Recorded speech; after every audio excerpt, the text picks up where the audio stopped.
How's it going, guys? My name is Zach with the Movie Castle, and today we're going to go and do my second episode of Sharks of Summer 2023. Sharks of Summer is a series I do around here where once a week, at least once, I take a look at a shark movie during the summer, and since it's May, I'm going to be doing the Mega Shark May series.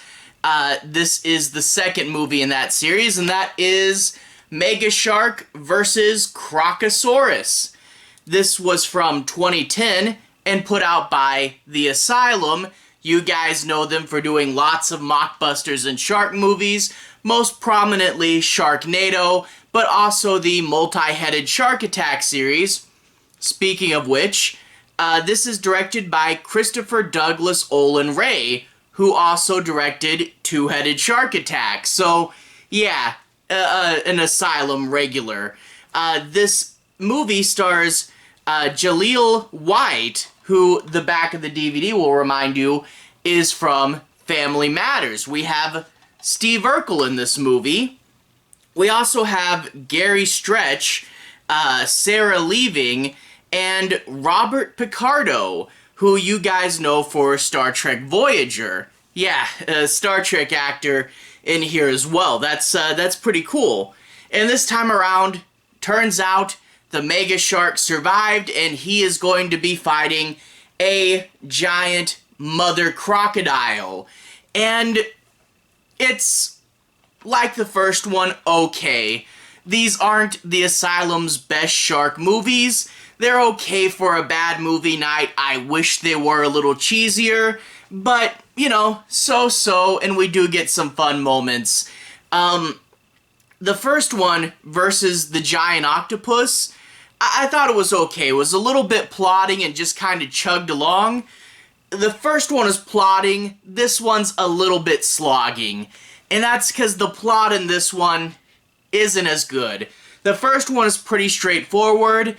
This one is unfocused, and that's pretty bad. There's a lot of talking in this movie, a bunch of the characters sitting in the helicopter, and it's a whole bunch of, the eggs, my sonar, we're gonna move the shark here, and this is our plan that's going to change almost instantly. And you get a bunch of random bits in here, like when the two characters meet, they act like they absolutely hate each other, like they had this big history that the audience just doesn't know about, but just seems kind of random. And there's also a bit with the characters where the girl has heat-sensing binoculars and they're all just jealous of her for some reason. There's just a bunch of weird little plot points that don't work stacked on top of its already rambling nature. And there's a whole bunch of time wasting in this movie.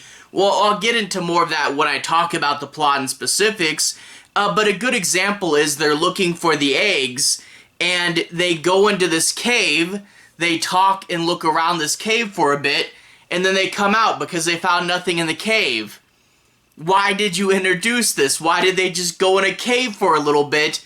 Oh yeah, because they had a cave to shoot in, and it added a few minutes to the movie's runtime. There's a whole bunch of stuff like that that really should be cut out or simplified or something. A lot of this plot winds up going nowhere, and in turn you do kind of space out. You know, this movie did have a little more, if you're looking for cheesy, dumb moments, there are definitely a little bit more of that. They did play around more with their CGI creatures, and we do get fun moments like the shark fighting a battleship, and it jumps up in the air and slaps it with its tail, and then sometimes the shark will jump on a boat and do a body slam like it's a wrestler or something. There's some fun, cheesy moments where they, you know, put the crocodile crossing on an overpass and you see it crumbling. They do a little bit more of that, so I can appreciate that. But there's also some moments where the cheap CGI, other than just looking bad, just doesn't really work. Lots of off-screen kills, you know, alligator's got someone on its nose and they actually green screen her on there, but then the actual bite happens above the camera. That's not great. And we also get, like, in the final battle, which I'll try not to spoil too much, for whatever reason in the final battle, Mega Shark and Crocosaurus just start biting each other's tails. And, like, that's an interesting visual. And, you know, I can see doing that once or twice. But, man, they just keep biting each other's tails, like, a whole lot at the end. And I'm like, what happened there? Did the director really emphasize he wanted to do that? And in turn, the special effects team just only did that? I don't know. So there is a little bit more goofy CGI moments, and I do like and appreciate that. But just the plot is so unfocused and rambly that I think it's worse. I did wind up pausing this movie a lot more than I did Giant Octopus, so I guess the winner has to be Mega Shark then. Let's talk about that plot in a little bit more specific, so we can go in, break down, do a bit of analysis. We open up with the main character and his wife on a battleship, and he's doing sound wave experiments to attract and repel sharks. The thing is, he thinks the Mega Shark is still out there. Maybe he was a background character in the first movie or something? I don't know. It's just some random guy obsessed with Mega Shark. And this role would have made a lot more sense if this was the characters from the first movie. But this guy and his wife aren't. I kind of wonder if it was originally written to be them, and then they changed it. I mean, the ending of the first movie was off to more adventures, and then we just don't see these characters again. But whatever. They do this whole bit, and when I talk about the movie's backtracking, this is a good example. He's going to sneak his sonar equipment off the side of the ship and do his own secret test for the Mega Shark. And then the Mega Shark just attacks the boat. What was the point of trying to sneak the equipment if he was just going to be proven right in a second? Oh well. Mega Shark kills the guy's wife. I mean, not intentionally, he wasn't gunning for her, but the guy's wife just happens to die. He's in an emotional state, but he still manages to get his scuba suit on, so he's the only one that survives. Which, I don't know how well that would work. I mean, you can breathe in your scuba suit. That's not going to protect you from the explosions and teeth, and if it drags you down faster than you can acclimate, but whatever. Scuba suit equals survival from shark attacking a battleship, apparently. And then he's recruited by this girl who is leading the anti-shark team. And the girl's the gruff government type. I do want to say, though, they kind of abandoned the anti-government angle that the first movie had. Again, the only thing that really carries over from the first is the Mega Shark, despite the fact that it's like a sequel to the sensation, you know? So, whatever. But anyway, then we get the crocodile side of the story, and you know how I talk about convoluted and unnecessary stuff that they wind up taking back? So much of the setup for this crocodile thing, it fills time in the movie's runtime, sure, but yeah, convoluted and unnecessary. They wake up the crocodile in a diamond mine. The guy at the mine is unfair to his workers, and of course the crocodile will get him with a bit of karmic justice. The mine owner winds up recruiting this Indiana Jones guy, and we get a character introduction scene where he's hunting a pig, and when he stabs it with his tranquilizer, quite comedically turns it into a taxidermy whose legs are very, very stiff. And then there's this weird bit where the pig was like some guy's pet, I guess, that got out. I don't know. But he goes into the bar. He's approached by the owner of the mine, and the owner of the mine gets eaten, and he takes the crocodile for himself because he tranks the croc super easy in the beginning of the movie, even though the croc is going to be super hard to take down later. At the beginning of the movie, it's easy for some reason. He puts it on a boat, Of course, it gets out, sinks the boat, and him and his friend are the only survivors, and his friend is going to just go away for pretty much all the remainder of the movie before he, too, is approached by the girl. So much of this, and I just explained this whole big mess, is just the introduction to getting the croc out there, but so much of it was unnecessary. Okay, you can have the mine and you can have him hunting a pig as a character introduction, but this whole bit where, like, the mine's gonna hire him and he captures the croc but it gets away, there's so much stuff here that is really, really unnecessary, and it adds to the runtime, but again, it just makes the movie seem super unfocused when he's going to be working for the mining company for just like a second, you know? So they get this guy who's like Indiana Jones con man, and now you have a guy for the shark and a guy for the crocodile, and they're going to be working together. Kind of like, you know, in the first movie, there was the American scientist and the Japanese scientist, and they have to work together there, so it's a little bit of connective tissue. But after that, that's when it really kind of starts to fall apart.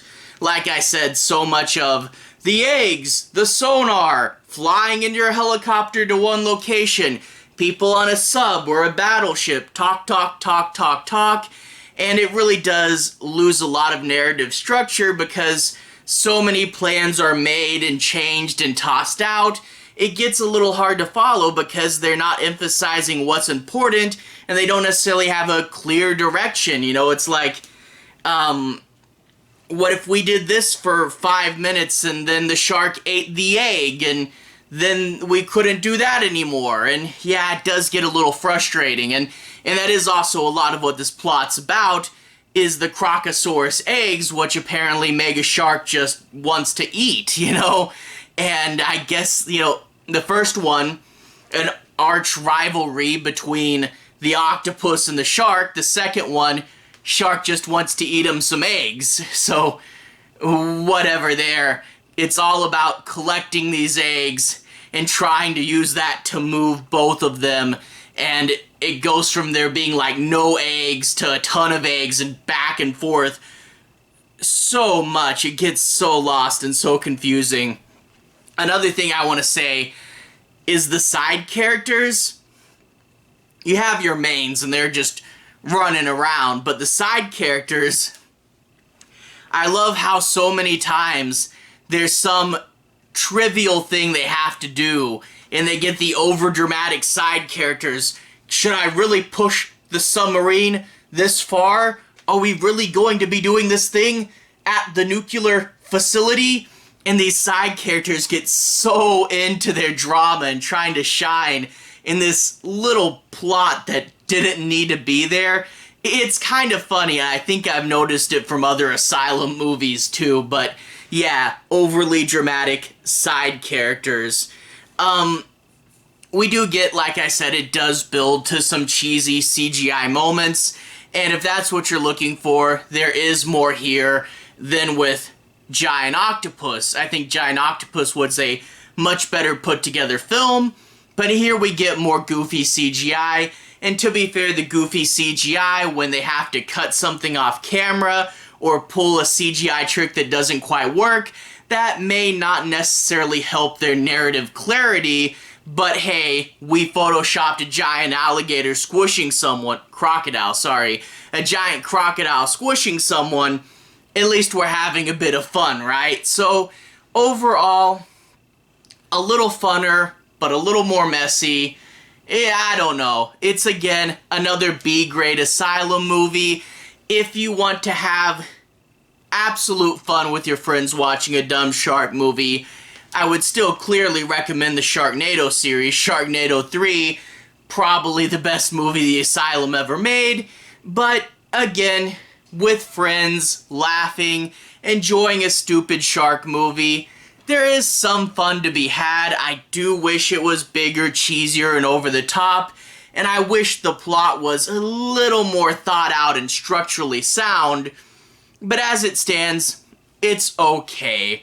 I am curious, this one, Giant Octopus was 2009, Crocosaurus was 2010, and then I think they took a couple years off before we got to Mecha Shark, and that is a concept that I am quite curious about. So a couple years off, get the movie rolling, make it right.